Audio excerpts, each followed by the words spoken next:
ГСП онлайн. Городские новости сейчас.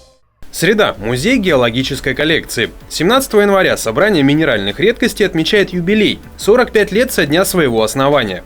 К знаменательной дате приурочен День открытых дверей, то есть все желающие, будь то дети или взрослые, могут бесплатно познакомиться с богатейшей коллекцией минералов. А похвастаться есть чем – более 2000 экспонатов. Это золото, местное уральское, также золото, привезенное из США. Кроме того, достаточно уникальные палеонтологические находки, бивни мамонта, зубы и кости. Драгоценные, полудрагоценные минералы. Полезные ископаемые Республики Коми, России и близлежащих стран.